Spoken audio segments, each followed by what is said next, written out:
And we are live for the last hurrah with every one of our beautiful digital speakeasy hosts. We are joined today by Miss Lacey Masari. Hello, Lacey. Hello. The handsome Tom Johnson. What up, Tojo? How you doing? The aggravatingly beautifully trimmed beard of Evan. How we doing? Mr. Jeremy Fonicello. Hi, how are you? Dominating life, thank you. And from all the way out in Chicago, making the most confusing argument toward Chicago pizza, Mr. Suri Rao. What up, Suri? Nobody from here eats the deep dish. Thank God. Thank God. That's a t-shirt. Please. That's a t-shirt. I had this conversation the other day, and they're all like, oh, it's the best. Oh, you just got to call 45 minutes ahead of time. I'm like, I don't even know where I'm going at that point. They're like, no, you got to call it in. It'll be fine. And then you get there, then you wait another 45 minutes. No. You gotta make a calendar appointment if you're eating deep dish. That's it. You gotta. First off, I tried to do deep dish at home, and I was furious by the way that it came out. I made a pizza soup. I don't know how the hell this happened. I did everything right. I followed 15 different YouTube instructional videos. I did the thing. I buttered the cast iron. There was no holes in it. I pressed everything together, nicey nice. Did you drain the tomatoes? Did I what? Drain the tomatoes. All right, so we're digital speakeasy, last hurrah. No, I didn't drain it. Who does that? Who thinks of that? Who thinks people from Chicago, apparently. It's bush league, man. That's why it's not real pizza. This is only made by people's grandmothers who have like 4 days to start the process. They're like, all right, I'm going to look at the tomatoes enough so that they dry up, and then I can start. No, I made soup, Evan. It's all about tavern style. When you guys come to Chicago, go to Vito and Nick's. It's been there 75 years, and you will see. Oh, yeah. I trust Vito and Nick with my life. It's a front. A front. Word on the street is we're actually going to Chicago soon, so you're going to have to... I lived there for 2 years, and nobody told me about this. I wasn't a true Chicagoan. They were like, yeah, you just go to the deep dish Go to place. Uno's. It'll be fun. You can tell that Jeremy didn't really call me often about getting appointments back then. It's because I was at Lou Malnati's all the time. I was like, nobody would come see me there. Just stay there, buddy. You're fine. I did Pequods or Pequodes burnt cheese. Yep. That was awesome. No, Big fan. It's good, but it's not. What was the place? Saved by the Max? Yeah. There was a pizzeria right next door that did your tavern style pizza, and it wasn't bad. It was pretty good. But I don't think that there's anything in the state of Chicago that compares to New Haven style beats. So, and I think Jeremy could confirm. What is tavern style deep dish? Here we go. It's not deep dish. It's a thin crust style from Chicago. The biggest difference. Are you claiming both styles of pizza? Is that what you're doing, Sheree? No, I'm only claiming the tavern style. I am not claiming the deep dish. The primary difference between New York and Chicago is New York. Don't get us started on that one. You can fold it. No, I'm just saying in terms of thin crust. New York is foldable. Okay. It's a little bit softer. And Chicago, they call it the cracker crust. You can hold it up like this and it's gonna stick out. Gotcha. Wait, Lacey, we haven't even factored in Detroit pizza. We haven't even talked about Detroit style pizza. So what's going on here? Big fan, by the way. Big fan. Okay, Tommy, and I will put Detroit way over Chicago. I want you to make a big bracket, and we'll put all the pizzas on there, and we'll just start breaking them down, style by style. So, Lacey, So I kind of have that already made for New York, but just...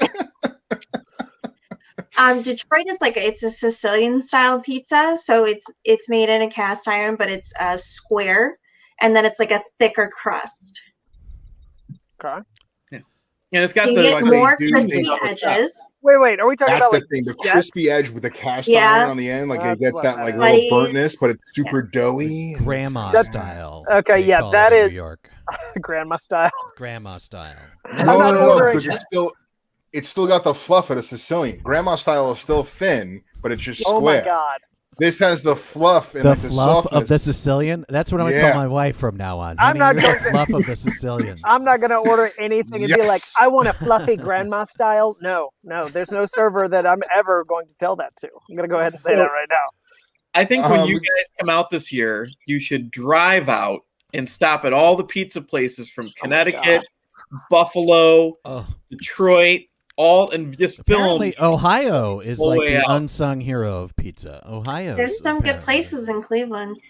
Yeah, they're supposed to be great there. Mhm. But, Does anyone have a good divorce attorney on stand? Right, Because right. I'm down to try the trip, but I don't know how long the marriage will last. You're like, you better have a room I can stay in forever. I love the idea of Chris, Tommy, and I getting in a car and just basically burping our way across the country. Just film that. To get to Big boss? Chicago. I'd watch that show. Yeah. Tommy will videotape it. You know it'll be on everything with Tommy, social media. Giglio. Giglio. Yes, it's not Giglio. But, So this is the Digital Speakeasy Season 2. Jeremy and Tommy get divorced. I did call Tommy my work wife to my actual wife yesterday. I've never been more proud of a title. So thank you. She was threatened. I got to tell you, Tommy, that's how threatening you are. We got the vaccine and we're getting divorced. That's it. Digital Speakeasy Season 2. Taking the show on the road. Texting Tommy at 9 p.m. after spending the entire day with him, and she's like, "What are you doing?" I'm like, "Texting my work wife. Leave me alone." What are you wearing, khakis? No, like It was- a WWF wrestling outfit or something, just for fun. Oh, I sent you that selfie? Oh, I'm sorry.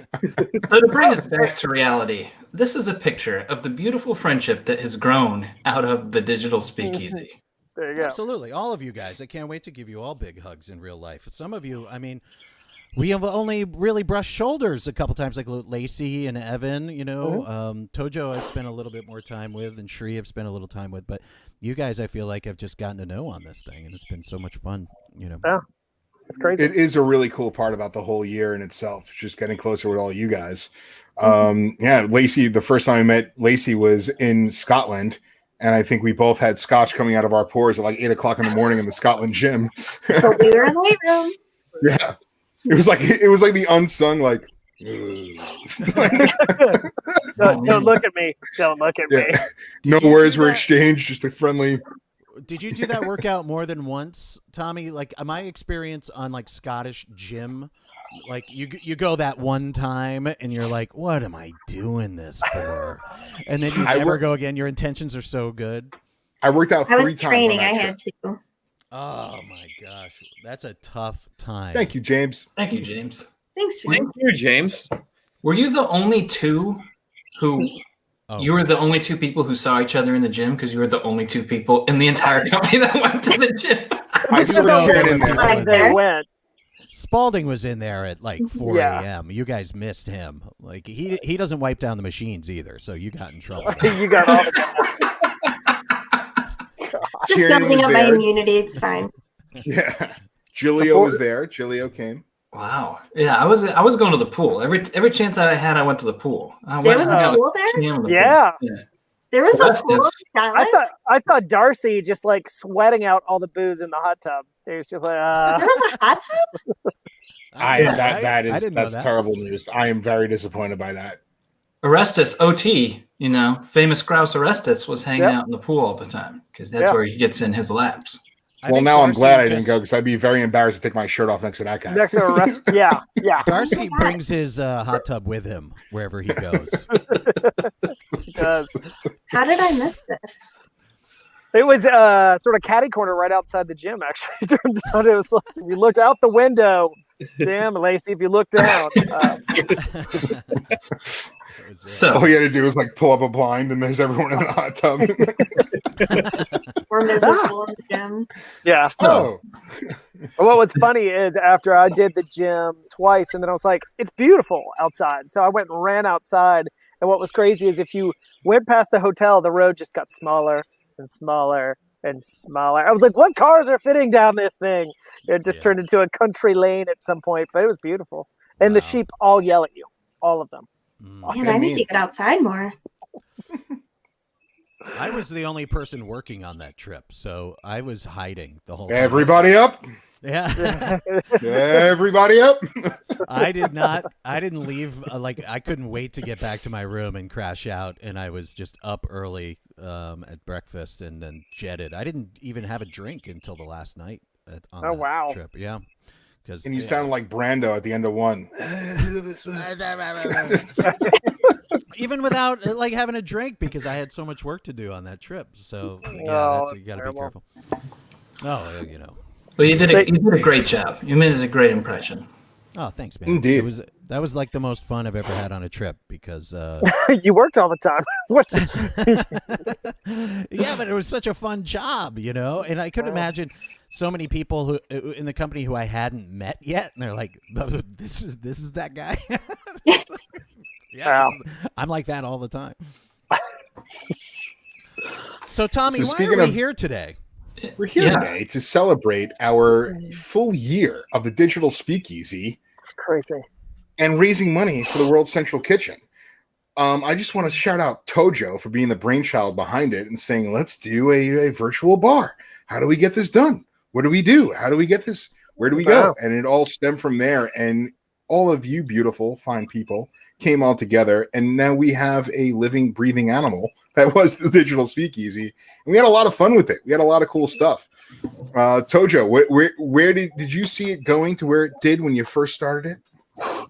You beat me to the punch. I was going to try and put you on the spot and say, Tommy, tell us about how you decided to start the Digital Speakeasy. It all kind of grew out of some conversations that I got pulled into from various colleagues because the team that I was on, Team Noble Oak, kicked the question to me and was like, all right, we're locking down. We're freezing all the budgets. What can we do? What is anything that we can do? I think a year ago at this time, we didn't know what Zoom was. We were still figuring that out. That's how crazy this year has been. You didn't have a baby. There were so many. The world was so different. so different.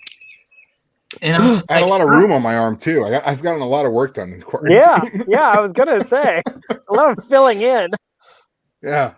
But initially, the thought was, I want to go to the bar. I can't go to the bar. Is there anything that we can do in our capacity to help our friends who run bars do it on the internet so that we can go hang out with them in this virtual space?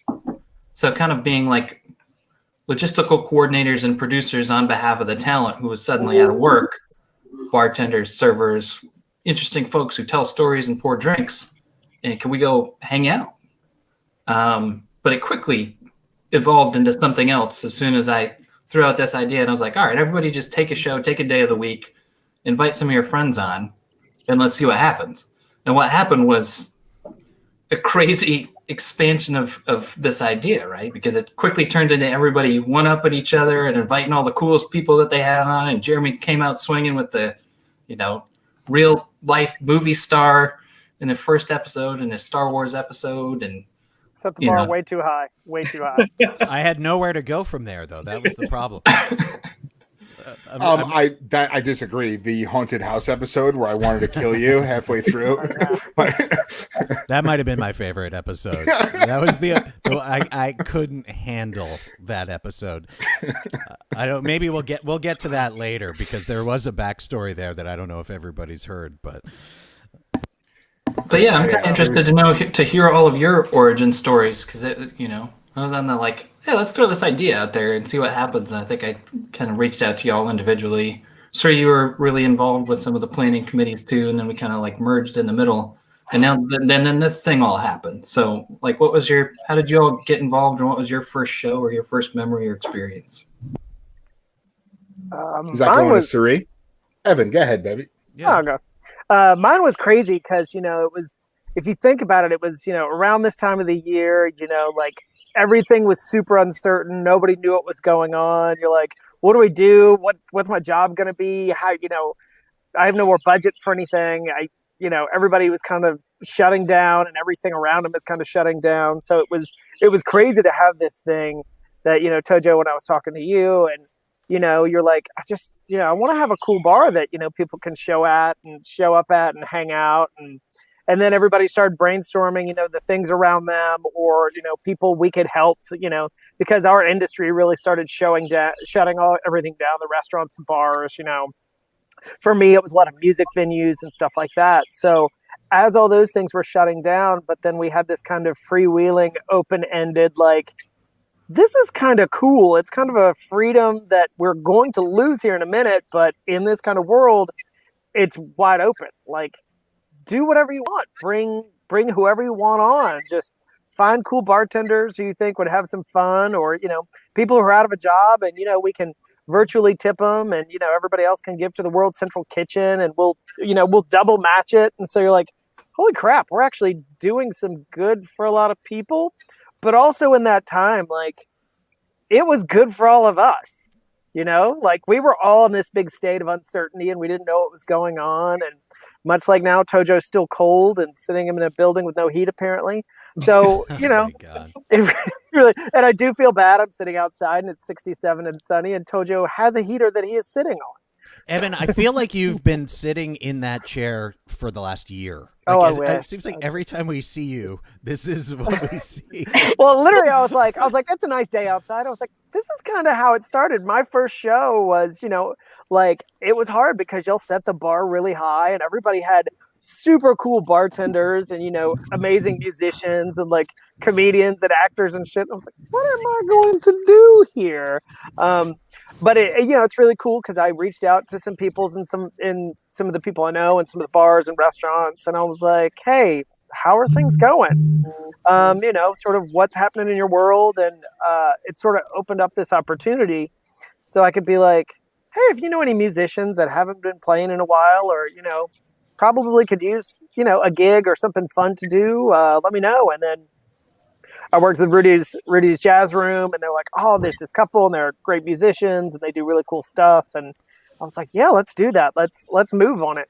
And it was one of those days where it was still like, I know everybody else is kind of in the cold, so I'm going to sit outside and show my back patio and kind of just get everybody in that spring feeling, and, make some fun cocktails. Half of it is sitting at home being like, what's a cool cocktail I can come up with, or something like seasonal or something fun that I can do. And, it took a lot of that time where, you didn't know what was going on. You didn't know how long this was going to last. And it kind of funneled it into something fun and entertaining. So the Digital Speakeasy, for, as long as we had it, and as many shows as we put on, and, people dressed up, and, people had great people on, that was, one of the highlights of the year, when we aren't doing much, but this is something positive that we all really got behind and put some genuine effort into.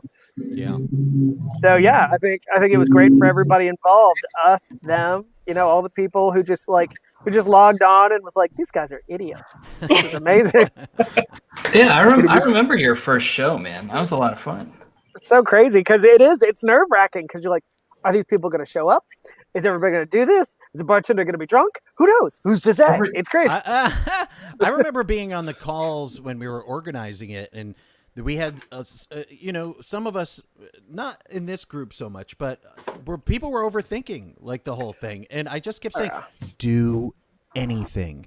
Mm-hmm. It doesn't matter. And within that idea is like, okay, some simple rules to follow about etiquette. But beyond that, magic will happen because everybody's trying to connect right now.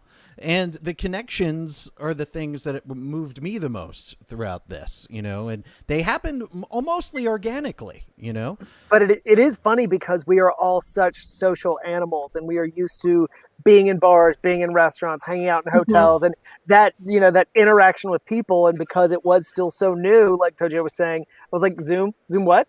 Zoom who? Yeah. And it was completely new to all of us. And we are all so used to being around people all the time that it was, this weird sort of dancing on ice skates thing where we're like, we don't know if this is going to work. We don't know if it's going to happen. And, guys like Tommy who could write out an entire show. He's like, all right, here you go. There's your punchline right there. And I'm like, what? That's crazy.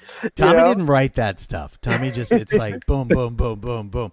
That's what I love, just throwing the line. What I said to, I think it was my wife, and I was talking to her, I was like, Tommy's perfect because I can throw him the ball. He'll always pick it up and throw it back every single time. And, there's just a certain not everybody does that, and you can just throw the ball to Tommy and he's going to throw it back in anything you throw at him. We had some plans for you, Tommy, that just never manifested, that we were like, we can't do it. Greg and I were going to get you holding snakes at a zoo at one point. Oh my God. That'd be amazing. Like anything. Y'all are mean, dude. That's not fun. We didn't do it, but in Greg and I would have these brainstorms, and Greg was like, "What can we do to him? He's so good." What can we make Tommy do? It was after the Halloween episode. We were both just like, "Oh my God, this is a thing." Where could we send Tommy? On location to freak. As the world terrified. I was terrified walking into that building. I was terrified walking around, like people sneaking up on me. Like I didn't. That really tested me. This backstory. Yeah, where is this? Yeah, I want to hear this. Yeah. Did you see the show? Did you guys all see it? Yeah. Okay, so the idea was to just do something from a haunted, like real ghost hunters for Halloween, right? Awesome.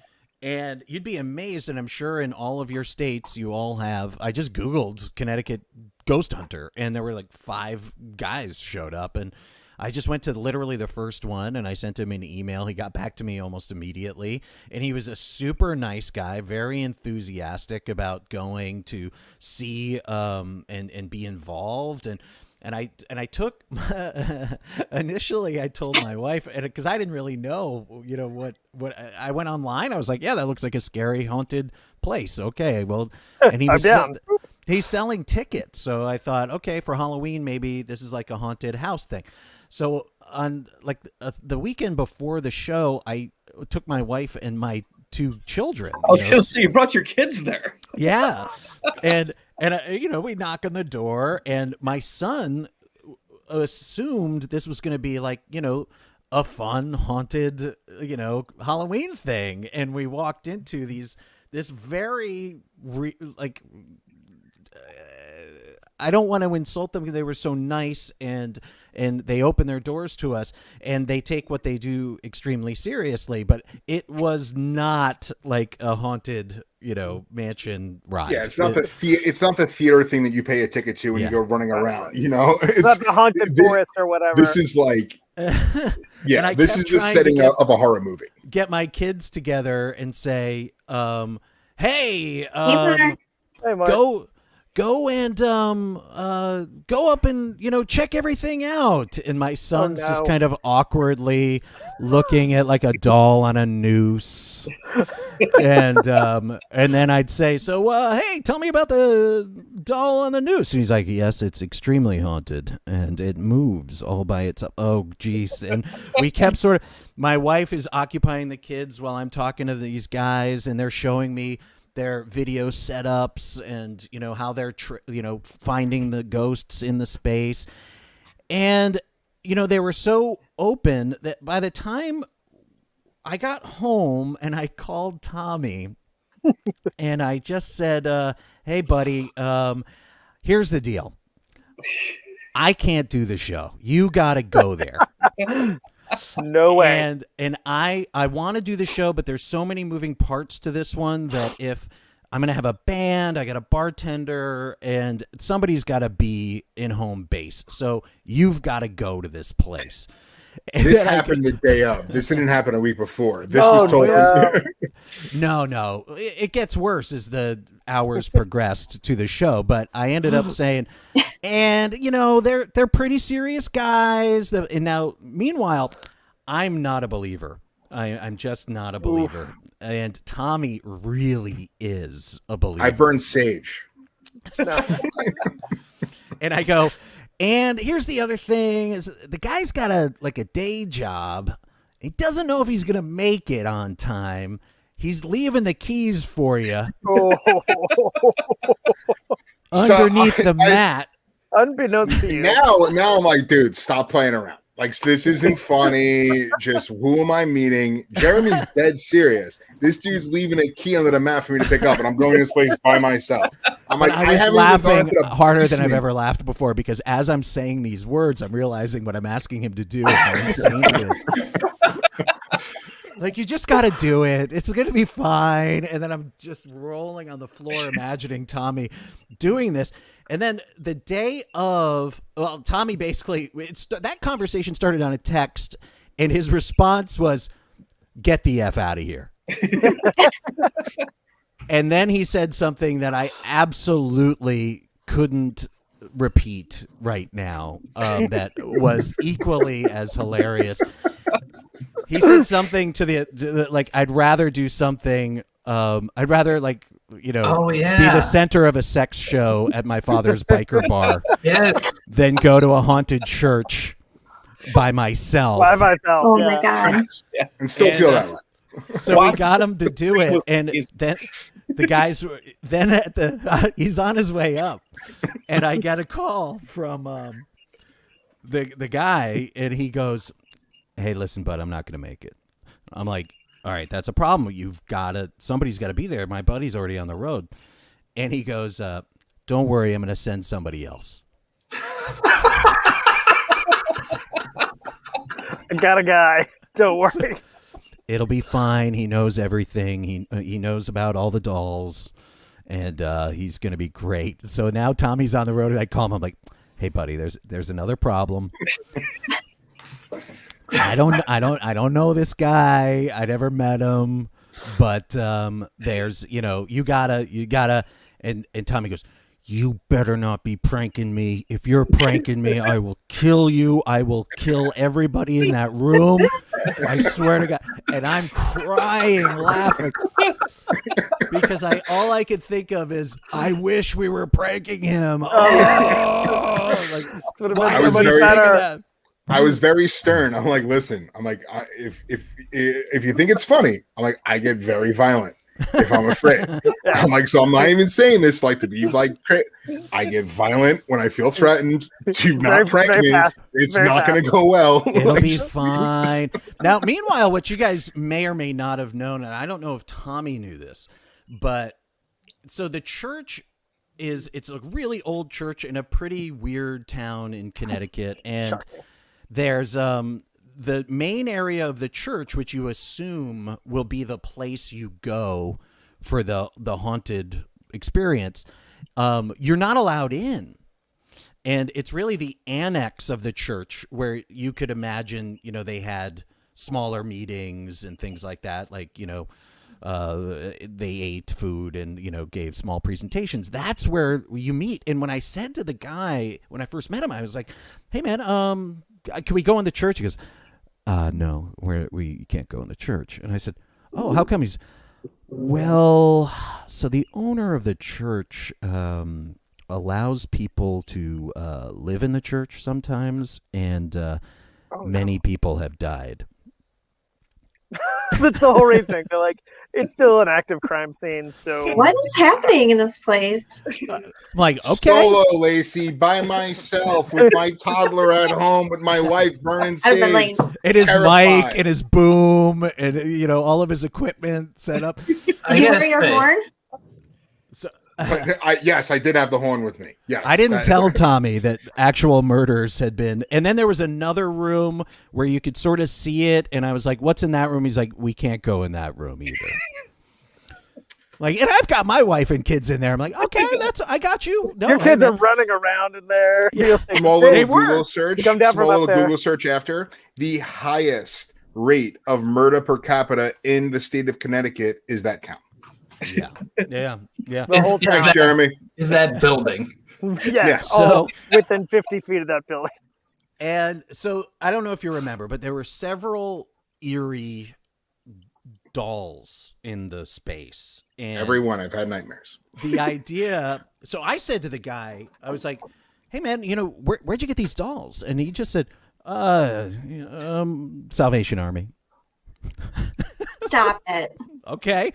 They'll just walk around, and if they feel, "Oh, there's something coming from this one." And they're always freaky looking. It's like there's no like Star Wars guys in there. Put the one on a noose and hung it?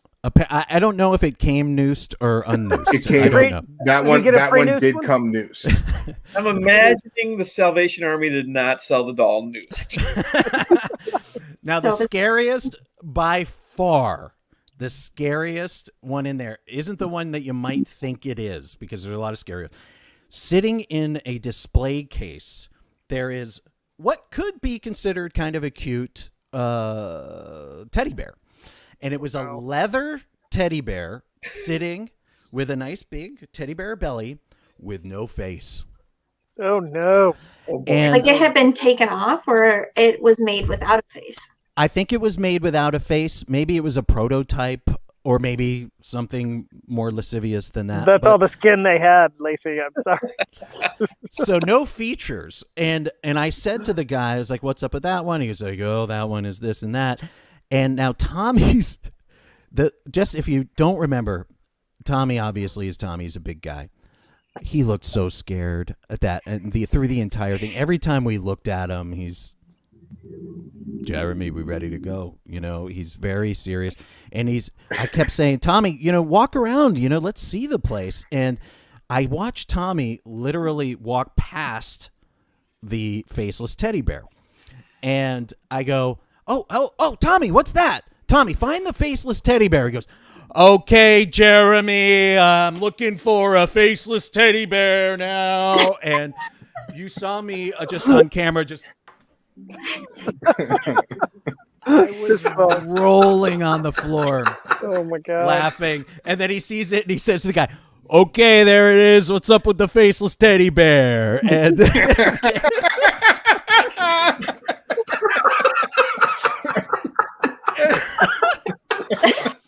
I can totally imagine this. Oh, my God. And Greg is texting me just like bawling, laughing.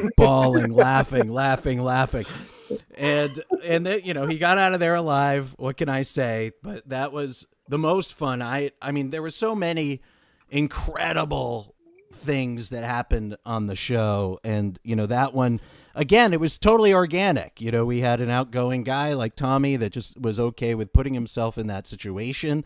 And those people were just so kind to let us into their world without you know, unfettered access into their world. It was just so open and sweet of them. And I just, amongst many things, you know, like Lacey's show, where you had those great performers. There it is. Oh no! Oh no! Look at Tommy. Tommy's like, save me.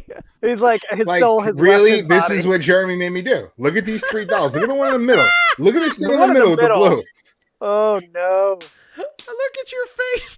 That bottle of that bottle of Glen Look at my Ross face. is full. Help me. Somebody help me, please.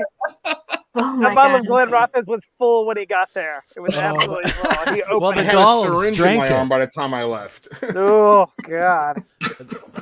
Tommy didn't know where that booze went. It went into one of those ghosts, I think. Wow. Oh my goodness. But Oh, I remember that's not Lacey's okay. show in Detroit with the drag performer was Oh yeah! one of the most fun experiences I had too. I couldn't stop. Miss Bentley That was- James. That was fantastic. Yeah, how did that come to be, Lacey? Well, we wanted to do a pride show, and before this all started, Tojo and I were working on a Noble Oak bartender competition in Detroit, and we were going to have Miss Bentley James as a judge for a cocktail contest. And so when we started planning this pride show, I knew the bartenders that I wanted to reach out to. So my friend Melanie Mack and John from Detroit, they were on. And then we just asked her, like, hey, we know we had to cancel our bartender competition, but would you like to be on the show? And she did. And it was amazing. I actually get to see her. That she's going to be in Toledo this weekend, so I'm going to try and see her on Saturday. But I mean, she that was just a good went time. for it. She was so generous. Yeah. I remember just like we all miss live performance so much. And Yeah. I was a bartender at a drag bar in on the Bowery for a few years, and my wife and I both worked there. And I just miss that incredible level of generosity. Entertainer. Yeah. Yeah, Just they all out there. going for it for us, for this thing. Yeah. And that's what I felt like we really did a great job, all of us, at bringing that out of everybody and saying, hey, just do your thing. And you found that bartenders who were social and musicians and the artists that we had on wanted to connect, so they really, gave us more than I ever could have dreamed. Especially Yeah. Enzo. Yeah. Enzo especially really comes out. Hey, he had to make his final appearance. He's been my sidekick this the whole time. highlight of the speakeasy, the mascot. That's I the love that. thing. pup. Oh, Yeah, is this the dog show was a lot of fun. I couldn't believe everybody brought their dogs. Like, we had like 20 people with dogs. It was so fun. That was like Megan's first week with a dog. As Yeah. a dog She mother. just got her dog. That's right. But speaking of musicians, Street, you went all out with the Chicago show. Yeah, that was a lot of fun. I think the music, I was definitely inspired by the musical acts that came before me. I think what was the show? The Philadelphia, it was the John show. There was that keyboard player guy. Oh yeah. He was Zeke so Burks. good. Yeah. I and still listen to that kid. I have him on Amazon Music. He played Yeah. with like all these famous people. Like he was like in like all these crazy bands, and like he was just hanging out, drinking No way. cocktails, and playing for us, and it was amazing. And it was hilarious too. Yeah. His commentary was incredible. It was amazing. And that couple that Evan had on, that did their performance. BMAC had that dude with the Captain and Tennille style. Yeah. Yeah. Oh my Like, god, that was a Oregon, great like show. he was funny as all hell. Yeah. Jeremy, that couple you had on, Yes, yeah. Gluey Zoomy. Yeah. Those guys- that was one of my favorites.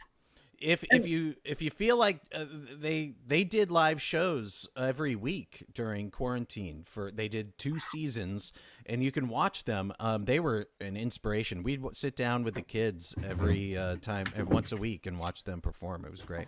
And Jeremy, you also had the cat who did the Brugal video too, or was that Evan's? Dennis, yeah, No, Dennis. this No, it was Dennis. That was him. Dennis again is one of those real deal performers. He's performed with Jack White. He's performed Newport Folk Fest. The guys from the band he's performed with, and was again just so generous. Yeah, no, I really enjoyed the music aspect of it. My music show from Chicago was great. It was nice to see James Van Osdol already hop on and say, thanks to us, and I've been on his show since then. He's a longtime radio personality in Chicago, which was great. And Trey Elder is still doing the Save Our Stages thing, and he's been getting a ton of donations. He's been selling a lot of. They've been doing reissue merch from old rock clubs in Chicago, which don't exist anymore. Oh, that's cool. So Double Door, which Jeremy, you might have heard of. Double Door might have still been going when you were here, but Double Door is a club that maybe. It was basically a bar, right? And the Rolling Stones played there for a pop-up show. Wow. And it was where the Pumpkins used to pop up at regularly. Was it the famous pop-up show where they were on stage with like Muddy Waters? Yeah. Oh yeah, I've seen that show. Yes. That show's hilarious. So they're also blitzed. It's so funny to watch. So they were selling tons of merch from there. They were selling merch from Wax Trax and Medusas. So Wax Trax was a record label in Chicago from the 80s into the 90s with a lot of industrial house and dance music. It was Ministry's original label. Oh wow. So it was really cool to see, it's been fun watching how they've been getting creative and selling all of this old merch from stuff that, record stores that I went to and clubs that I went to go see at or played at or whatever over the years. And to see all of that come back has been kind of neat. I thought that whole show was, again, because we're all music nerds, and just hearing him talk about Chicago and you with your knowledge and everything that was going on. I mean, that was one of those moments. One of the shows that really made me miss our past worlds so much that I was brought to tears. There were a lot of times where the people that we had on, just the honesty that everybody felt like they needed to get off their chest, in this last year, just moved me to tears. Yeah. And it's been one of those years, like one of the bands that we talked about a lot on that show was a Chicago band named Naked Raygun. And they are a band that Dave Grohl cites as the reason he became a drummer from the Foo Fighters. A lot of the grunge scene wouldn't have happened without Raygun. Raygun was a really instrumental band in terms of what ended up becoming pop punk in the 90s. And shortly after that show, and I connected with James Van Osdale on that show, and we were talking about it, and with Trey, and with Tommy Schmall who used to work at Interscope back in the days, great guy. One of the bass player from Naked Raygun died a few weeks after that show. Oh, wow. And I remember talking to James Van Osdale about it, and it was just like, this was so sad that, during all of this, and he didn't get maybe the send off he probably should have because of everything that was going on. I remember the first show that we had with the World Central Kitchen guys was the DC show that James did, right? Yeah, The DC show was awesome. In the early days before we started recording it, so we don't have the record of it. Oh, It just lives in our memory. Because initially that was when we were still just like, yeah, we're doing a bar. We're not going to record this. We're not doing a show. Let's go hang out at the bar. You're there or you're not. But that was so much cool stuff happened there. Yeah, and just hearing them tell their story about what they're doing to give back, what they're doing to help people, I think it definitely inspired us to start working with World Central Kitchen and raising money and giving us purpose, and made me feel like, all right, what can I do? I can't do what these guys are doing. But they're incredible, and so every time we got on air, it was so helpful. Marcus, yes. Those guys inspired us, honestly. Marcus had that crazy author on that show too, didn't he? The guy who wrote the whiskey book, or what was it? Hemingway's. Yes, I have that book. Yes. Other show, but also a banger. No, I was like, there's so many damn people who we covered and like who came on and cool. I mean, but literally it was from every genre that had to do with our industry, from like writers, producers, singers, musicians, bartenders, bar backs, bar owners. It's just crazy. I remember a smaller show that Tojo did. I absolutely loved the dancers.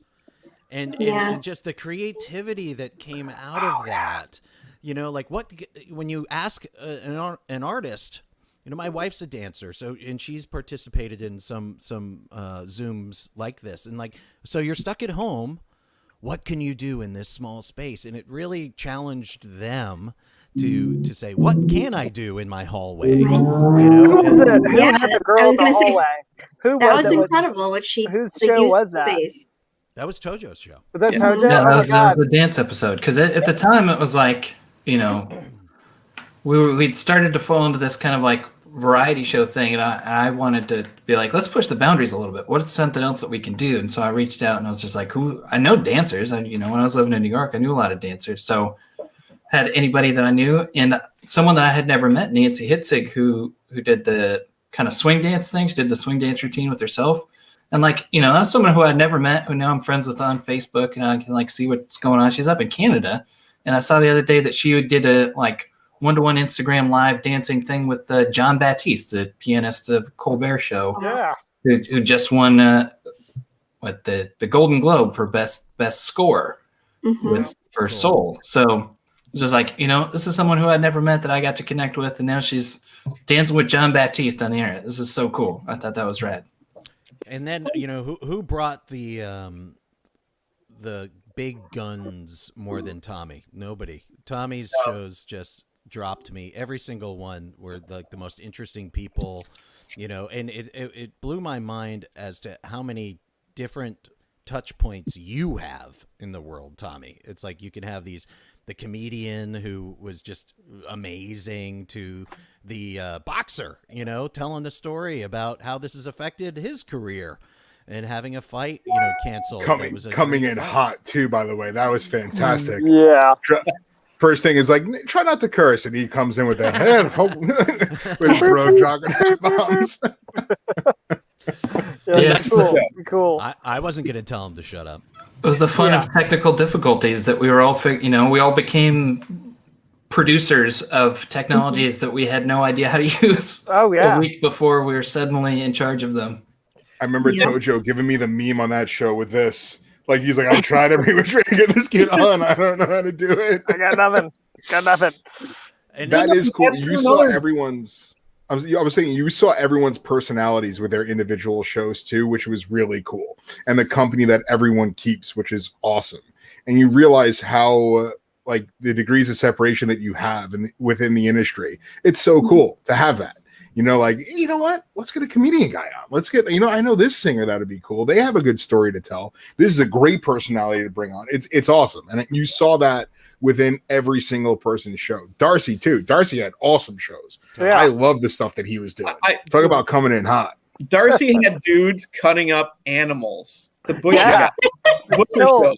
Like, we were doing live butchering on the air. That was awesome. Obsessed with that. That's one of my favorite things, by the way. I have a butcher set because of that show. The Butcher and Barrel series that Darcy did, I went out and bought knives. I started trying to butcher my own meat, and I started doing my own beef jerky. Thank you, James Darcy. Yeah, James. I know you're hanging out. You're hanging out in the audience, watching us, you know, shoot the breeze over here. But you know, the Tiki episode, which was like the first or second one, that was like legendary. That really set the tone for the whole thing. You know, the Chocolate City's best thing. We didn't know what we were doing when the protests all started. All of our social media was frozen. We were just like, let's do this thing. Let's have this conversation. That was an incredible moment. One of my favorite shows. Yeah. And then one of the last ones was the huge magic one, the international show. And the dude who took the bottle of, what was it, Glenrothes 25 or something? Oh, yeah, it was balancing it. And... That was wild. Yeah.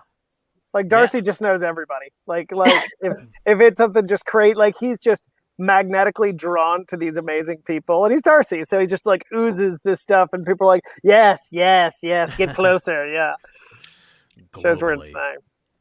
I'm trying to invite him in, by the way. Oh, and I want to shout out Novios Bistro because they reshared this today, and like just so many ongoing relationships too. So not just the stuff, because you know it's like whatever, we don't know what we're doing. We're throwing stuff out there. We're doing this thing. We pieced it together the best that we could while most, you know, still working jobs in the daytime. This became kind of a fun. So speaking of relationships, I want to say thank you to you guys. So when this whole thing started, I was maybe 3 months into Edrington, having left the distributor. Wow. Oh, wow. And for I'm the on-premise market manager for Illinois. And as you guys all know, on-premise pretty much hasn't existed for the last year. So it was a little scary, you know, and it was, you know, Jeremy was the only one who I knew. And the funny part about that is we figured out that we knew each other during a show. Jeremy's private texting me, hey, did I ever ride in your car for a day in Chicago? And I'm like, yeah, I think you did. And then he texts me and he's like, is this still your number? I'm like, yep, that's me. Yeah, I'm drove my car in Chicago like 3 years ago. Oddly, I know two Shrees now. It's you and another guy who's a father of one of my kids' friends. And I kept sending him texts like, what's the password to the blah, blah, blah? And he's such a nice guy. He'd write back. He'd be like, I think you could probably call an administrator or something and find out. I'd be like, oh, we have an administrator? He's like, yeah, well, if you want to call me and I'll teach you about Zoom, I'd be more than happy to help you out. I'm like, oh, yeah, that'd be great. And then I'd call him and be like, oh, no, this is the wrong guy. I'm sorry. But no, it's been great to, like, you know, Lacey was the only one in my division at the time, you know, and it's been great to like just meet everybody. And I'd met Tammy for like half an hour in New York, and that's pretty much it before this whole thing started. So yeah, getting to know all you guys has been like a great part of it for me. Yeah. Did I get to do my Dusty Rhodes thing for you?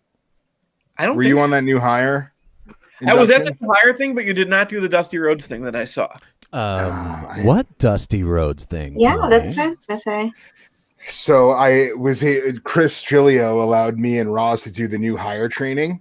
The first time he tried to do it, the first time he tried to get me to go on, I was like, Chris, I'm sitting in. I'm a new hire. I'm in the new hire training. So he's like, oh yeah, never mind, next time. So the next time the New York team shows you like how to operate on premise New York.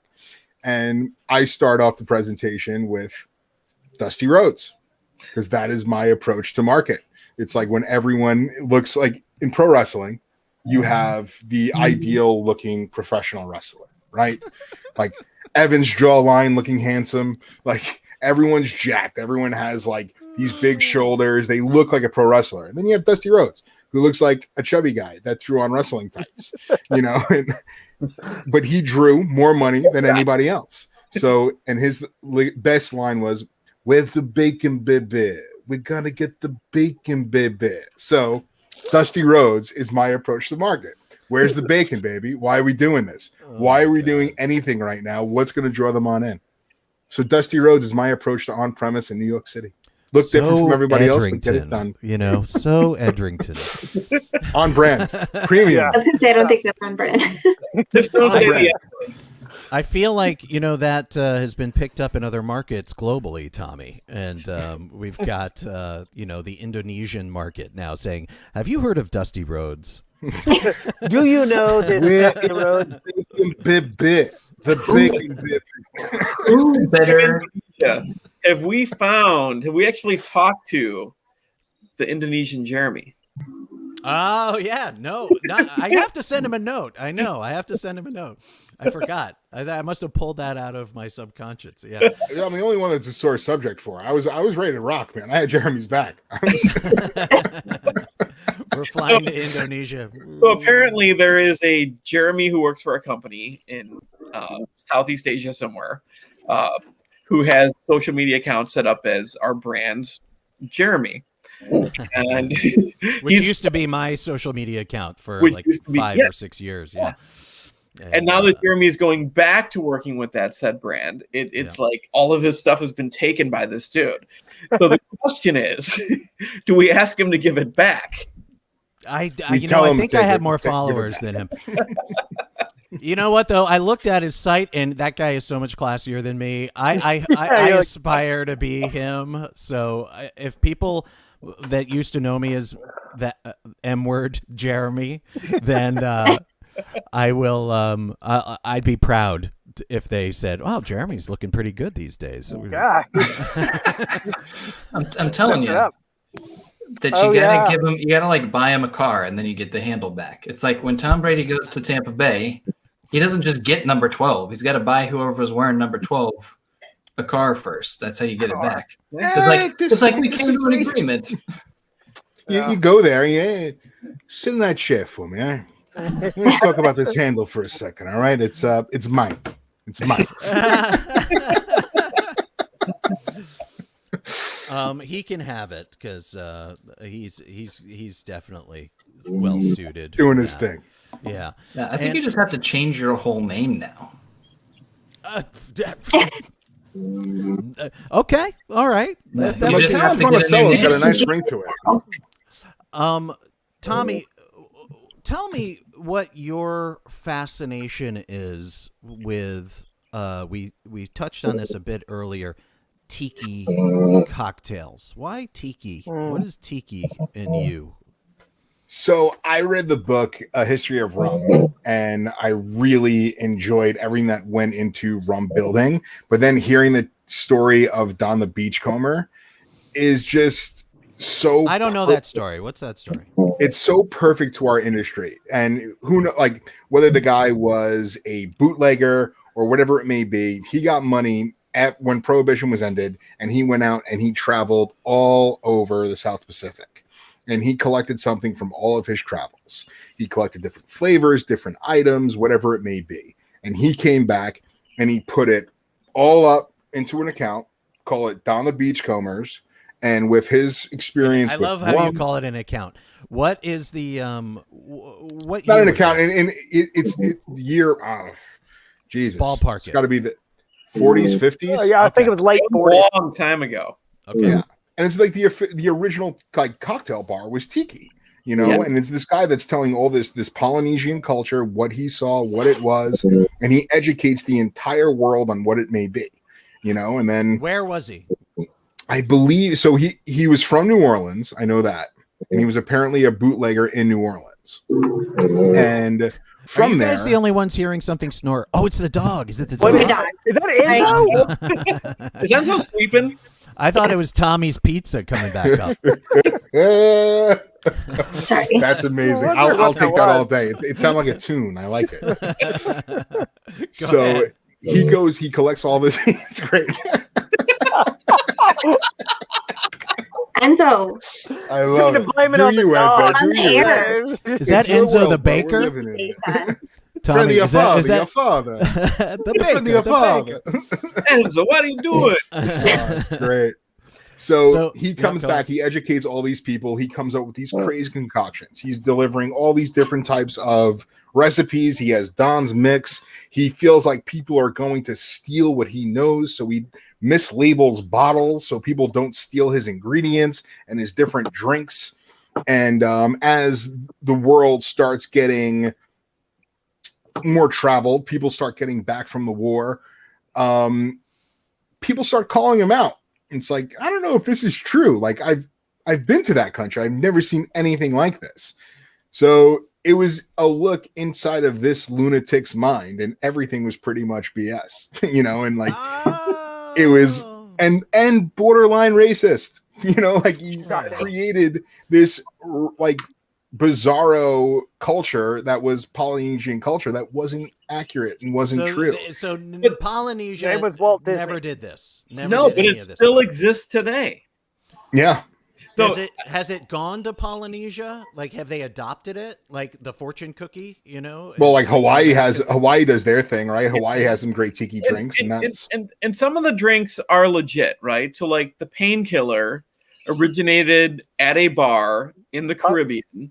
Pusser's rum. Yes. So So British Virgin Islands. yes. So some of the drinks are legit, some are not. It kind of floats around a little bit. And to Evan's point about Disney, what's interesting is one of the greatest tiki bars I've ever been to. Oh yeah, I've been there. Is a speakeasy in the basement of the Polynesian Resort at Walt Disney. Oh wow. So it's only got 6 or 7 bar seats, 6 or 7 two tops. It's pretty small, especially when you look at Disney standards. Wait list to get in, the whole 9 yards. It's a speakeasy. It's unmarked. There's no signs. Somebody's got to tell you where to find it. And it is the Walt Disney cocktail bar. That's awesome. Crazy. So if you order the drink that makes the rain god angry, it starts raining in the room. And not only does it start raining in the room, it starts raining in the pictures in the room, and the ships in the pictures start sinking in the rain. Oh man. Didn't it have a talking guy up on the wall too? That was like some sort of. So it's moved past that with all the new digital technology, but like you order the drink that angers the fire god, the volcanoes start erupting in all the different pictures, and like the room temperature increases. Oh man. The lights get brighter and start fading in and out of yellow orange. So it is like a completely immersive, interactive, and not to say I love Star Wars. The Star Wars bar kind of sucked. Sorry. But like the Tiki bar actually had the best bartender at Disney who made these drinks. They were real Tiki bartenders making real Tiki drinks, but then all the interactive stuff too. And it was amazing. Fun. So much fun. Okay, I'm not gonna lie. That sounds amazing. Yeah. So Trader Sam's grog. Yes. And my favorite thing about the Polynesian as well. So we got to stay at the Polynesian. Long story short, my wife's uncle, when he passed away, left a Disney trip for my kids. Oh my God. And planned the whole trip, including where we stayed and all that stuff. That's so thoughtful. That's insane. I did not drink that much, Darcy. That was the first drink when all this stuff started to happen. It is a legit thing. Roofies. However, I will say that all the bars in the Polynesian have an excellent painkiller, and they will serve it to go. And those bars open at 8 a.m., and nobody on the monorail thinks you're drinking anything other than a smoothie. Impressive. I love it. But my thing with Tiki in that whole story is that it's our industry in a nutshell. Like you have all of these people 100%. that come up with these flashy stuff, and it's like, oh, that piques my interest. That's really cool. But you should do your own homework. You should go out and you should research and you should read and see, like, okay, am I getting pulled up for a line, or is this real? And that's why I love working for our company, because whatever we go into market with is accurate. It's like, look us up. Look, this is really what we do. You're not going to call us out on something that we're presenting to you that is false. We're transparent, we're open, and everything that we do is, you could look us up and you could find. So you heard it here, folks. Google me, bro.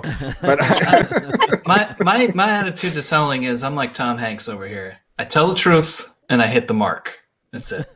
nailed it. Drop the mic, bro. Run, Tojo, run. I'm out.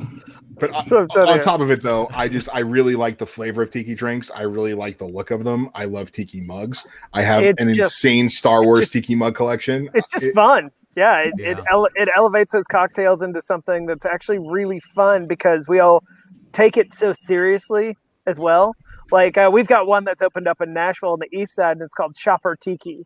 And it's literally like a mix of giant robots and Polynesian culture. It's like Pee-wee's Playhouse. Above the bar, there's a like 20-foot robot that is like I'll send robots pictures. and tikis. We need pictures of this. Oh, I will send pictures. But like for Halloween, they had 6 or 7 specialty drinks, and they all came in these tiki mugs that you could buy if you wanted to, but was like Michael Myers, Leatherface, like Freddy Krueger. They were so cool. And I mean, everything that, lit on fire to, the big bowls that you share with like 3 people, or else you're just going to the hospital. I mean, just the cool part about tiki, like Tommy's saying that I just love about it is, you go into these we live in a world where there's these beautiful bars and, nice dark wood and really intimate and, elevated cocktails for everything. And you get to tiki and you're just like, I don't know what that was he put in there.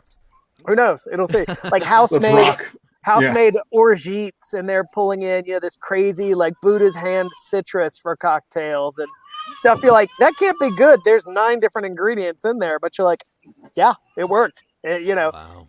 It's I love having, Brugal because we can, it makes super clean cocktails. But then if you do like the 1888, you have these beautiful, like intense, rich, like Oloroso, beautiful cocktails involved. So it's cool that we have a lot in our quiver that we can take to different places, from tequila to rum. But yeah, like the Brugal stuff, I love taking to tiki bars because people are like, this is cool.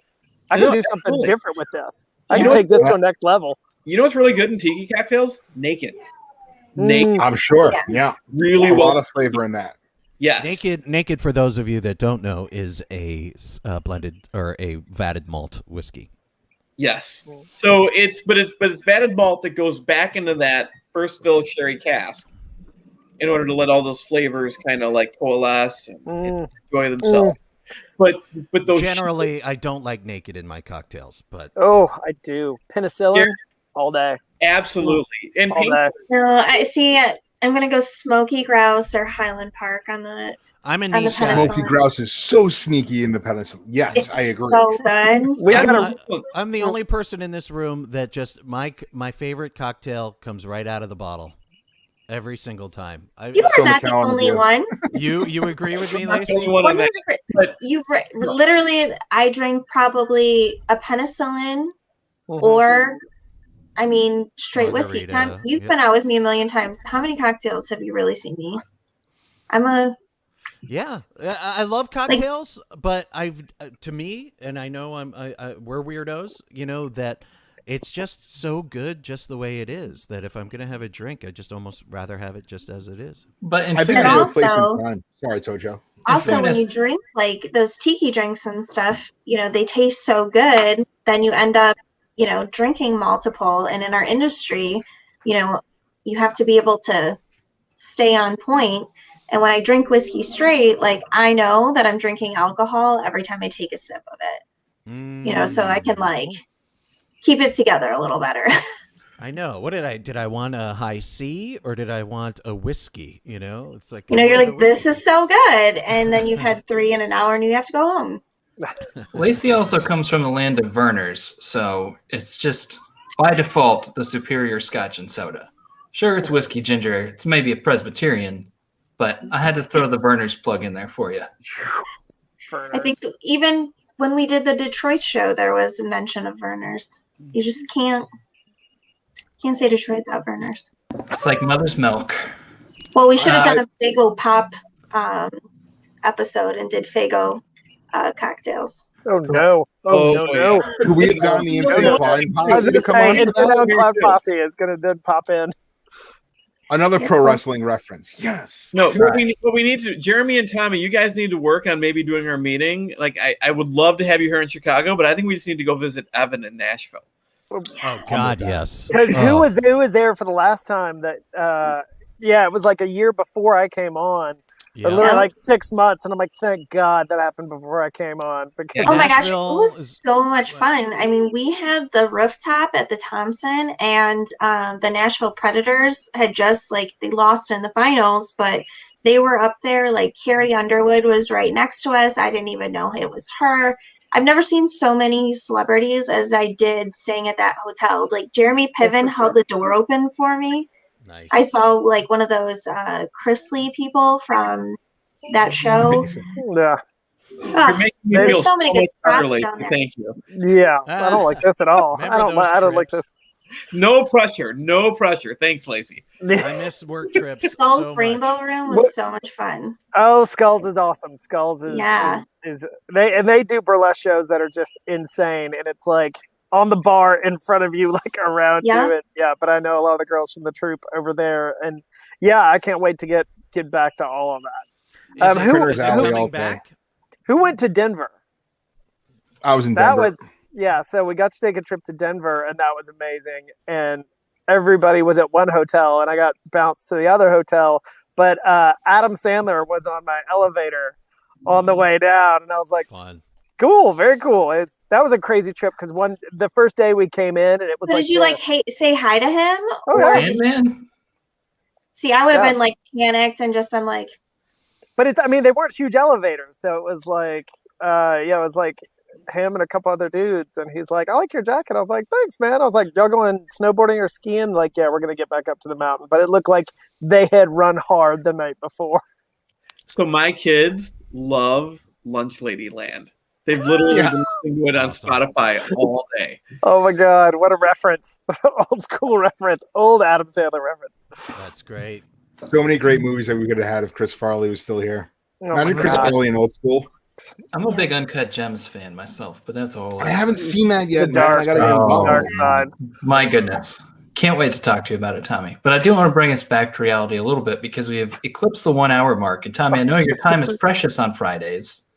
Indeed. Speaking of things that are precious on Fridays, something precious happened right before we went live.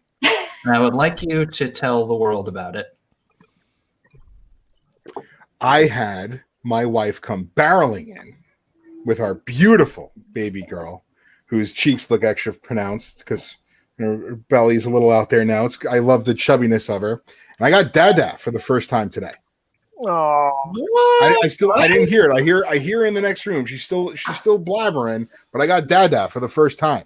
And Ashley was so excited to run in and show me her. And so Harlan Ray said Dada. How old is the little one these days? Harlan Ray. Was born within the scope of the digital speakeasy. So happy 7 months. Ashley wouldn't let me stream live. I tried, but that wasn't allowed. Ashley's trying to get her to say it right now. Actually, I hear them. But 7.5 months. Little baby girl Harlan Ray Moriello. Congratulations. Thank you, man. It's honestly, out of everything with this year, that's obviously the coolest thing ever. It's really cool being a dad. I love it. Yeah, I mean, you don't really leave the house when you have a newborn anyway, so it's kind of it's good timing. Yeah, perfect timing. Tommy, did you call Colin McGregor to tell him the news, or he knew? So he was following me. He wanted to know what was what. So as Harlan calls him, Uncle Connor. So it was literally a contest for Prop 12. And okay, I was like, let me just do what I've been doing for the speakeasy, just for a different brand. And it was a toast to Conor McGregor and his soon-to-be wife on their engagement. So I toasted them, and I won. And what did you win, Tom? Oh, did you not? Have you not seen this? It's insane. I did not know. I've seen it, but we might have one or two people watching that don't know what we're talking about. So I'm going to try to get it up. It was Mr. Conor McGregor himself congratulating Ashley and I and saying hello to Harlan Ray. Okay, yes. It was pretty awesome. this. I want to see this. I have it. I'm pulling it up right now. I'm signing into Instagram on my computer. He acts like But, it's yeah, not that- his screensaver. No, it was cool. I mean, my buddy Jonathan, who was actually on one of our episodes, he lives down the block from Mike the Miz, and he got Mike the Miz to do one as well. So she Who got is Mike the Miz. He won the world championship again. He was the only two-time Grand Slam champion for pro wrestling. That includes Intercontinental, United States, Tag Team, and World Championship. He's the most must-see wrestler of all time. He used to be on an MTV reality show. I was gonna say, did he win Road Rules Challenge? Yeah. He used to Yes, he He's did. actually from Cleveland. Yes, he is. Yeah, He's a big Ohio. Browns fan. Hey, Evan Lacey, is a act little like you don't secret. know. You're like, oh, I don't know. Yeah. I don't know. Evan, you're throwing We down don't some get a lot of love wrestling out of knowledge. yourself. So I have I'm going to share my screen so you guys could see, and you could see Mr. Conor McGregor. 1 second. Like, does that work on this? I believe it does. Tech. Here we go. Oh, we can't hear it though. Tommy, you do the words. Yeah, do the accent. You can't hear it. I'm sorry, guys. Pretend like he won't come and punch you. Wah, wah. We get the point. But yeah, Tommy, It's cool. why is your time precious on Fridays? You've been up to something this month above and beyond your digital speakeasy duties. So Little Miss Harlan Ray was born with a cleft lip, so wasn't aware of anything in a craniofacial difference prior to my lovely little girl coming into the world. But with the cleft, we had to figure out really quick on what people do when you're born with something like this. So Ashley, my wife, is an absolute monster, rock star of a human being. She went out and she did all this research and found all these amazing people. She got us involved in these crazy support groups. And one of the organizations that was super, super kind to us was this group called MyFace. So when you go and we went to NYU, Langone, and it was great being in New York because we had 4 options of some of the best teams to work on a cleft lip or cleft palate in the world, let alone the United States. And we had our picking of all of them. So we chose NYU to go to. And when you first go there for your first visit, they give you this box to take home.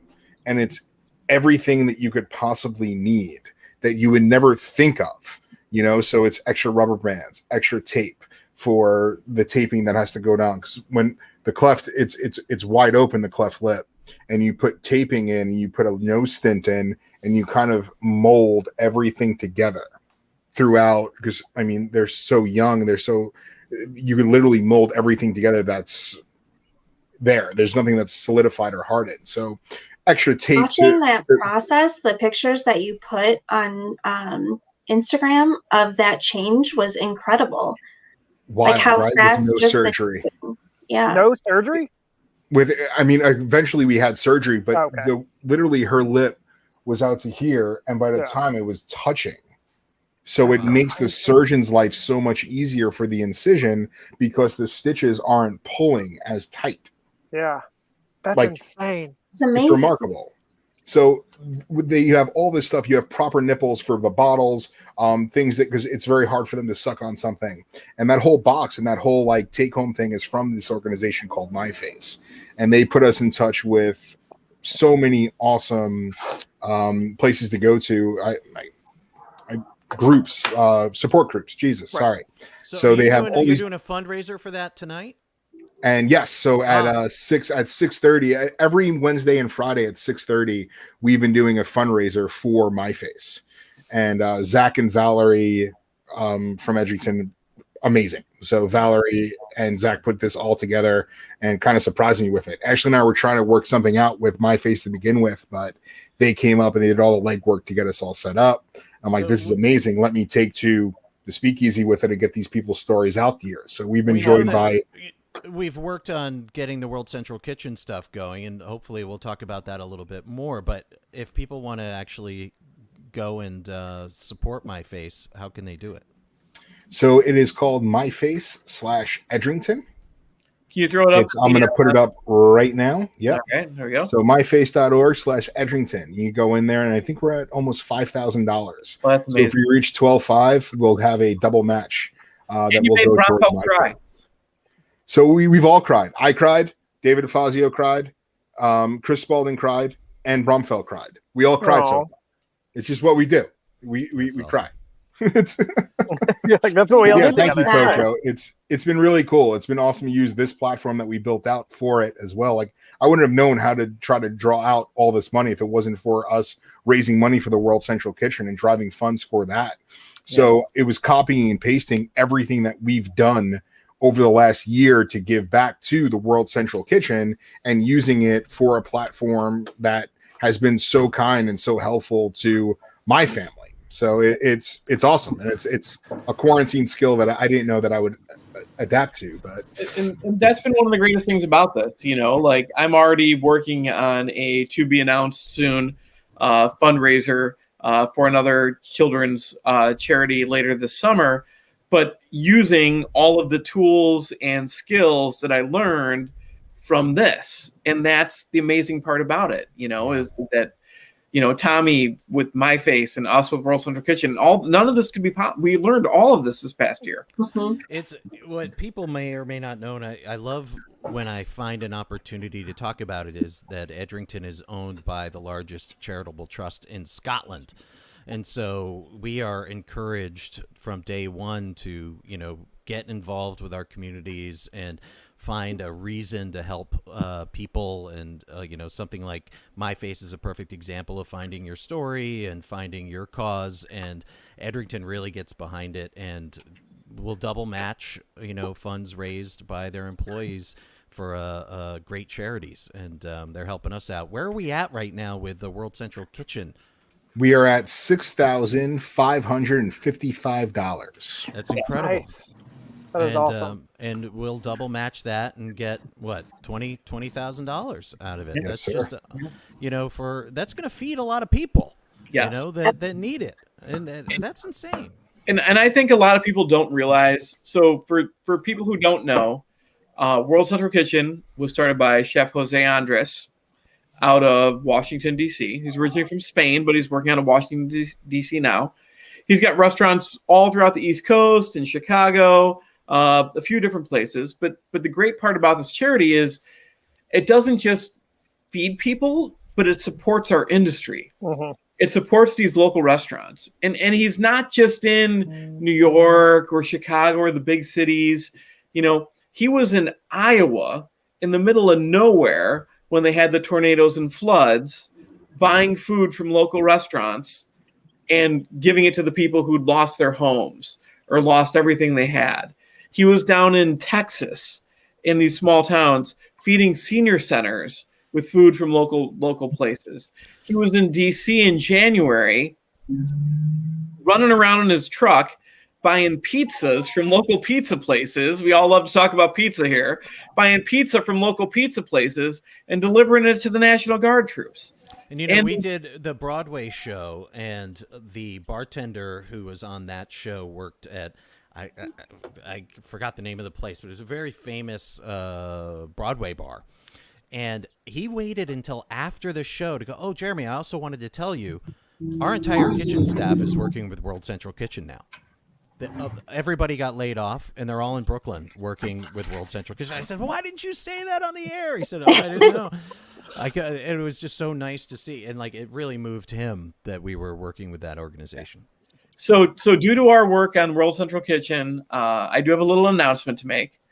So from May through July, in Illinois only, we will be making a donation to World Central Kitchen for every cocktail in on-premise and every bottle sold in off-premise for that entire 3-month period to World Central Kitchen. That's Amazing. great. That is a ton. Wow. That's amazing. How do we bring that to the whole North? Bravo. That's beautiful. Thank you. That's awesome, insane. man. Illinois is a big market, man. That's a lot of help. Yeah. Wow. That's great. So I'm super excited about that. Thank you. Thank you for that. That's cool, man. Oh, that's really awesome, cool. James. And Marcus was the one that brought the World Central Kitchens guys on for the first time, right? That was that crew.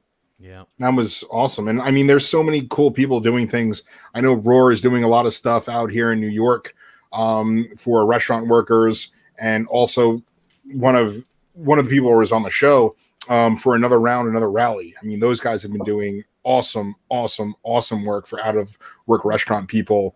And our company has done several different donations outside of World Central Kitchen throughout. Yeah. We've done such cool things, and it's cool to see how our industry came together in such a really tough time to try to help one another out.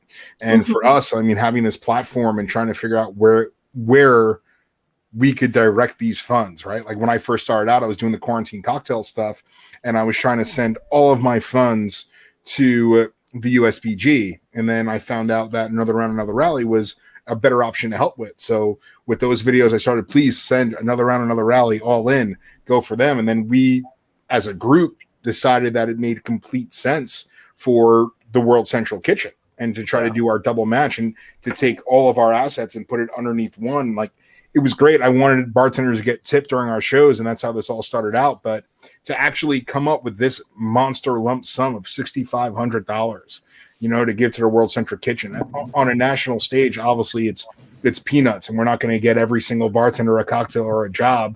But that's pretty cool, man. That's a good amount of bread coming in from the hard work of everybody that's on this, and it's awesome to see.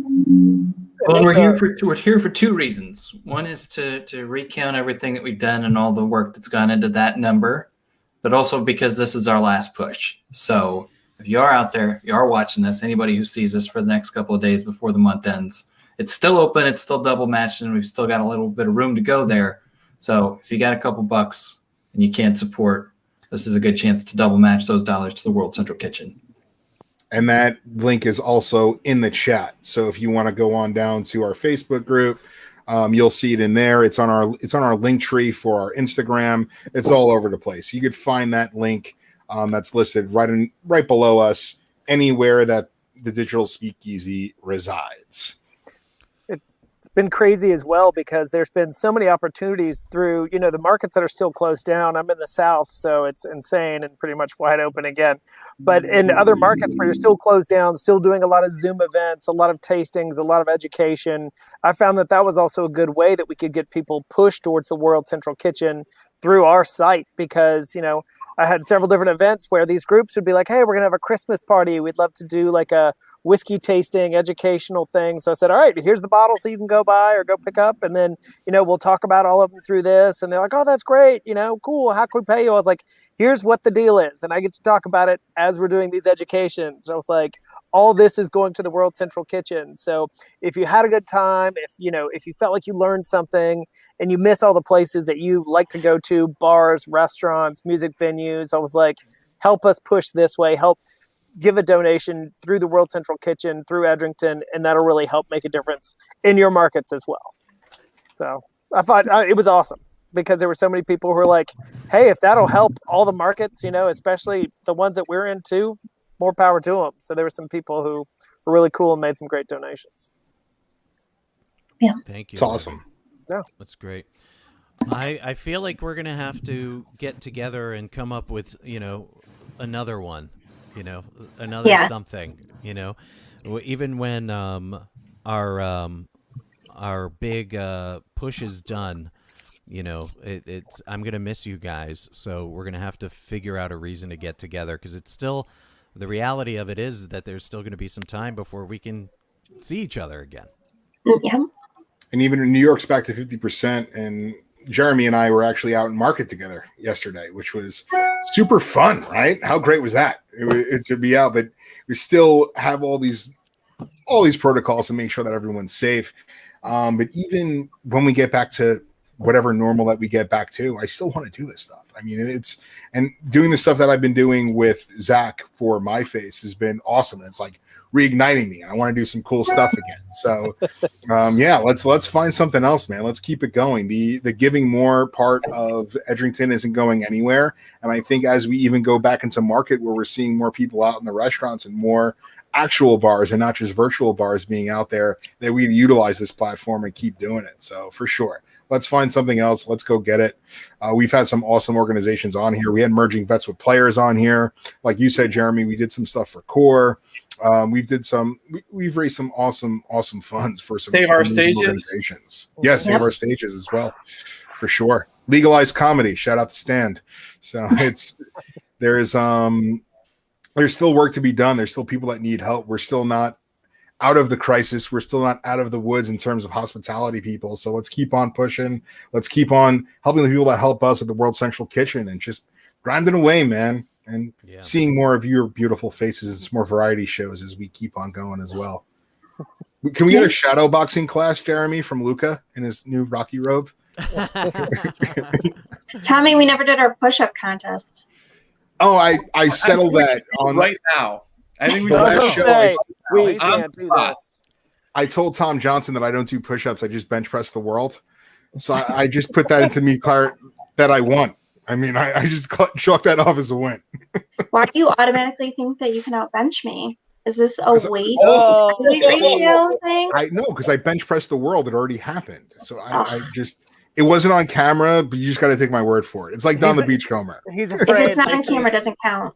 I've seen that fear face before. That's what it is. That's what it looks like. So true story. I don't want to get beat up twice by the opposing gender in 1 week. I got beat up last night by Crystal Dixon, who is the number one. Oh no, we just sparred. She's getting ready. She's fighting in the Nationals April 3rd. I believe in Lake Charles for USA Boxing. She's the number one ranked fighter in the United States. And the girl that she's fighting is my size. She's the exact size and style as me. And I've been her punching bag recently. So I got to work all day yesterday, do an activation when I got home, and then go to the gym and get beat up. So I'd be embarrassed to get punched in the face and beat up by a female, and then for another female to outbench me. So that's just my vanity. And I'm taking just so you know, if we do all come to Chicago this year, I will have a weight bench available for the head-to-head competition of bench pressing, and maybe with some proceeds donated to World Central Kitchen. There we go. So now I have some time to train. I'm cool with that. Yeah. I got to get back to it too now. I got a Peloton, by the way. And speaking of training, geez Louise, I got it for my wife. She's needed something because the gyms aren't back to normal. So Sweat and marinara. Just whatever you do, do not. Oh my God! Send Renshaw on that thing. He is ridiculous. Who's that? Alex Renshaw. So he's our chains guy here in Illinois. He used to be the McAllen ambassador. He is ridiculous on the Peloton. Yes. I could see that. These things are crazy, man. I did a half-hour workout today and literally was dying. There was a piece of super solder on the floor. I don't know how that happened, but it's just it's wild. But yeah, I'll get my push-ups going. Welcome to my world. Yeah, for real. Tell us about your world, Tojo, because I feel like you don't have any heat. He gets on the bike. He gets out literally in my room here. What's wrong? What's happening? We just got a space heater in the office. That's not that weird. Oh, that's all it is? Okay. I thought there was something more tragic happening there. Evan's just busted my balls over here. Get out on that bike, Tojo. Get some body work. The joke in Seattle is that summer doesn't start until the 5th of July. You guys are all over here. It's like 60, whatever you just said. It's like 45 degrees. This is like a warm day in Seattle here. We both got Garmin's, and so I'll see him all of a sudden. He's like, hey, I went out for a nice ride. It was like 24 miles. No, yeah, I was just talking about my world. Yeah, the cycling, the cardio. I can't bench for shit, but I'll smoke your ass up a mountain or something. I can't cardio for shit, so. He's got some going back there. I'm hitting the bike. Yeah, you got the bike. You had the thing. Oh, we'll get into that later. I'm enjoying I got a bicycle. That doesn't mean I can go 24 miles. I'm riding it down the street to get ice cream. Yeah, that's all you need. At least Detroit's flat. Tojo literally probably has to go out and then straight up a mountain or something. Yeah, there's hills everywhere out here. It's uphill both ways, literally here. But speaking of uphill, we're got to go uphill for what, $4,500 more to hit our goal with the World Central Kitchen. So if you enjoyed the last hour and a half, of us just shooting the breeze up God, here in I the love digital a good speakeasy. segue. I'm such a sucker for a good segue. Strong That was segue. so We It were good, loves you, Tommy. too. It That loves was so you good. too. We're at $6,580. Nice. Let's make it happen, guys. Please get on out there, give what you can. World Central Kitchen is doing God's work for our industry and people that need it. We've had a ton of fun showcasing all of our friends, all of our bartenders, musicians, comedians, strippers, whoever it may be. We've had a blast doing it. Watch been an something absolute from the blast. archives because I shared that video of Dennis doing a rum and coconut water. I haven't gotten out of my head all week. It's Yeah. still in there. Rum and coconut water. Put it back up. Rum and coconut. Put it. I'm We need not a tech highlight savvy. reel. I'm not tech savvy Yeah. enough to find. So I that think one. I think Sari was working on one of those. We'll definitely do something like that and have a full Do, highlight reel of. When I've got spring break next week, maybe I'll work on a music clip show. I think I that like would be that. fun to do. Good stuff. And then we're gonna throw our noggins together and come out with the next big push. Maybe you guys join me with My Face. How about that? Once we close this out, I got My Face extended for the month of April. So That sounds great. by all Tojo- means, if you guys want to jump on board. Did you have something that you wanted to ask us that was universal? No, I was hoping that Tommy would do it. As we close this out and this year's over and we look forward to the new normal, kind of highs and lows, or what are you looking forward to the most? Or that's kind of something that we've asked. What's your first bar that you're going back to? Something like that. Give us something that you're looking forward to close it out. We'll do around the horn. That's a good question. Start out with you, Lacey. Go ahead. I can't wait to have cocktails on the patio in Detroit in the Belt. It's a good one. Tojo, what about you? Your own question.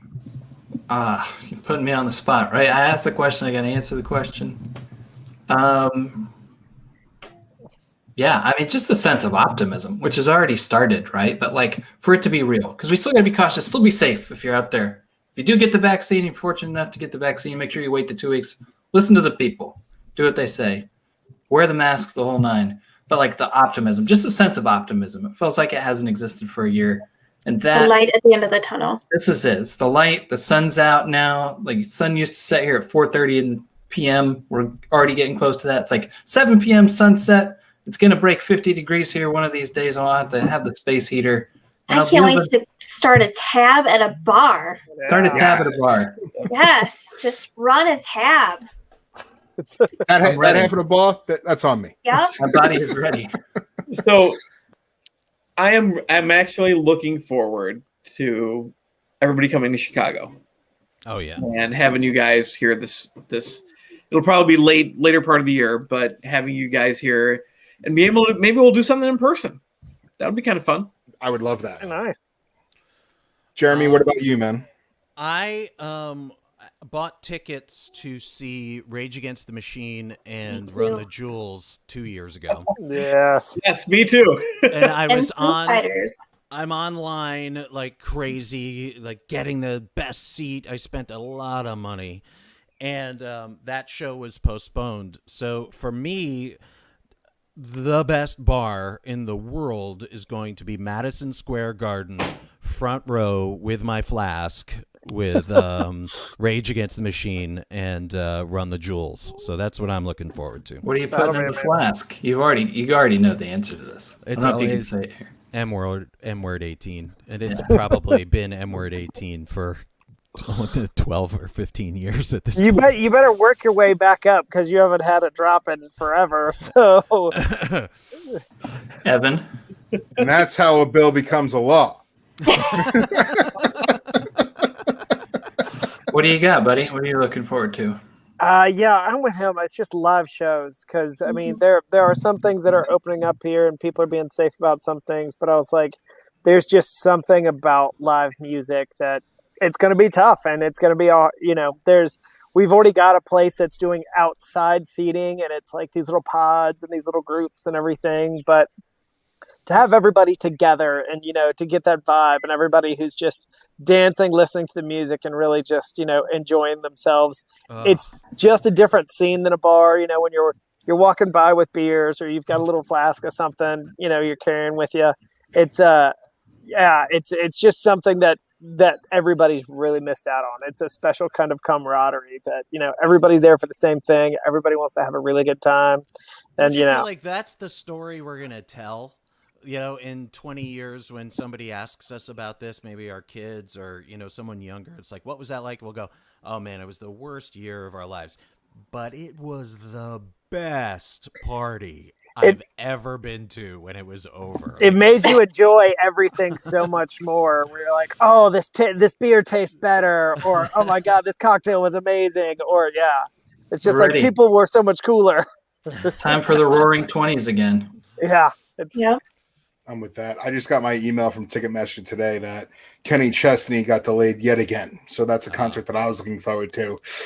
We had Kenny Chillaxification 2 weekends in a row. Oddly enough, it was dead in between Harlan's due date, so it worked out for us last year, but we were hoping to have it again this year, but that one got delayed. But live music. Apparently MSG is happening. They haven't canceled it. And this one was going to be at MetLife, though. This is going to be outdoors, but MSG is coming back to life. I do look forward to getting back in there. I look forward to seeing the Rangers. I look forward to seeing a boxing event live. We were at Foxwoods Mohegan Sun, and I was geeking out about the Mohegan Sun Boxing Hall of Fame and Connecticut Boxing Hall of Fame. Jeremy's like, you're the only person ever to walk in there in the last 12 years. But I loved it. I'm super, super excited to get back. It's the longest I've been not seeing a live event, and there's nothing like a live event, whether it be independent pro wrestling or pro boxing. I love live events. Or hearing killer jazz at a bar and just grooving out, and just paying attention to, that thing that is so completely intertwined with our thing, Yeah, absolutely. I'm a little bit nervous about having to interact with real people in real life again. I don't know how much of it I've lost, but I'm ready to try. But I was holding something back so I could drop the anchor. I feel like that was. I'm ready for a hug. I was big old hug, Tojo. There it is. Ready if that's for it. Not on your digital dating profile, Tojo, you need to put it on there. It's been a while, but I think I can drop the anchor again. Give me a hug. Bring it in here. Well, I think on a big old hug, it's the perfect. That's the perfect wrap. The anchor is the perfect wrap. There you go. Thank you, Tommy. Why don't you give one more shout out to the Digital Speakeasies fundraiser for us? So we are looking at the World Central Kitchen. Donate.wck.org/fundraiser/2760196. Go on out there, show some love to the World Central Kitchen. Once again, they are doing God's work out there, and they are putting out-of-work restaurant workers back to doing what they do best, and that is serving the people. And we're not just serving them Jeremy's poor egg salad sandwich that he got at the U.S. Open. They're actually giving them good, hearty foods. The Masters, excuse me. They're doing awesome work for the people in our industry. Please, please, please go help them out and help us reach our donation match for $20,000. And I believe the World Central Kitchen is also going to help us and match per dollar as well. So we have the opportunity to raise what, $40,000? Was that what it was? That's right. It's amazing, man. So our last push for the World Central Kitchen. Stay tuned on what is next. I believe it's going to be Enzo and his friends on who could snore the loudest. That episode I'm looking forward to. He is one of the cutest puppies of all time because Roxy is still top for me. But till next time, Evan, Sari, Tojo, Jeremy, Lacey, thank you guys so much. Any final words from you? Stay tuned for the Tommy, your next show to raise money. Yeah. Yes. Absolutely.